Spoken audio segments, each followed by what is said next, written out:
রাত গভীর হলেই এক অদৃশ্য দুনিয়া জেগে ওঠে। এক ক্লিকেই খুলে যায় এমন এক দরজা যার ওপারে লুকিয়ে আছে মোহ, লোভ আর প্রতারণার জাল। এই জগতের নেই কোনো মুখ, নেই কোনো ঠিকানা, তবুও তা নিঃশব্দে গিলে খাচ্ছে হাজারো জীবন। টাকার লোভে শুরু হলেও শেষ হয় নিঃস্বতায়। কে চালায় এই খেলার নিয়ন্ত্রণ? কোথা থেকে আসে এই নিপুণ ফাঁদগুলো? এটি কি শুধুই খেলা, নাকি হিসেব করে সাজানো শিকারীর মাঠ?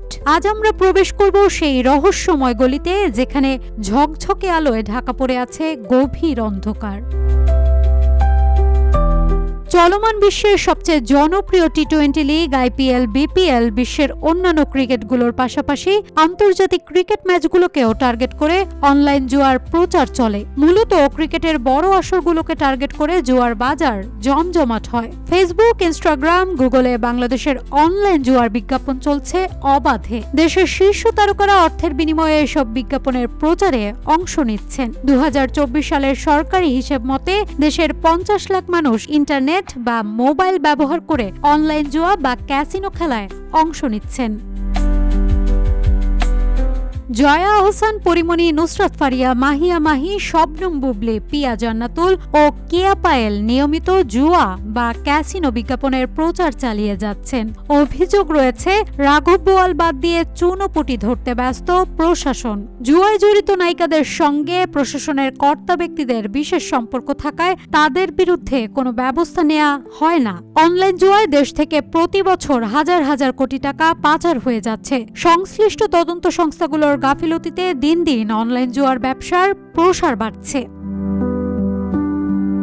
সামাজিক যোগাযোগ মাধ্যমে যে তারকার যত বেশি ফলোয়ার, সেই তারকার রেট তত বেশি। 50 লাখ থেকে 3 কোটি টাকা পর্যন্ত দেয়া হয় জুয়ার বিজ্ঞাপনের মডেল হতে। জুয়ার বিজ্ঞাপনে মডেল হওয়ার পাশাপাশি সামাজিক যোগাযোগ মাধ্যমগুলোতে ছবি, অডিও ও ভিডিও নিয়মিত পোস্ট করা হয়। জুয়ার ওয়েবসাইটে ভিডিও বক্তব্য দেয়া বা আহ্বান জানানো হয়। তারকারা নিজেদের ফেস ভ্যালুকে কাজে লাগিয়ে বিভিন্ন শ্রেণী পেশার মানুষকে জুয়ায় আকৃষ্ট করে। এতে প্রতি বছর হাজার হাজার কোটি টাকা নষ্ট করে ফেলছে দেশবাসী।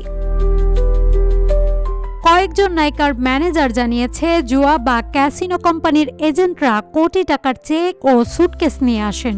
বেশিরভাগ নায়িকা লোভ সামলাতে না পেরে নিষিদ্ধ জুয়ায় জড়িত হয়ে যান। গোয়েন্দা সংস্থা নিশ্চিত করেছে, জনপ্রিয় নায়িকাদের সঙ্গে প্রশাসনের উচ্চ পর্যায়ের কর্তা ব্যক্তিদের ঘনিষ্ঠ সম্পর্ক থাকে। এসব নায়িকা নিষিদ্ধ জুয়ায় জড়িত থাকলেও প্রশাসনের এক শ্রেণীর কর্তাদের আশীর্বাদ পেয়ে পার পেয়ে যান। আইন প্রয়োগকারী সংস্থাগুলোর সাইবার ক্রাইম ইউনিট থেকে তদন্ত শুরু করলেও মহলের চাপে সেই তদন্ত মাঝপথে বন্ধ করে দিতে হয়। অভিযোগ রয়েছে, নায়িকাদের পাশাপাশি জুয়া বা ক্যাসিনো কোম্পানির সঙ্গে প্রশাসনের অসাধু কিছু কর্মকর্তার যোগসাজশ রয়েছে। এর বাইরে এসব নায়িকার ইনস্টাগ্রাম সহ অন্যান্য সামাজিক যোগাযোগ মাধ্যমে লাখ লাখ ফলোয়ার রয়েছে।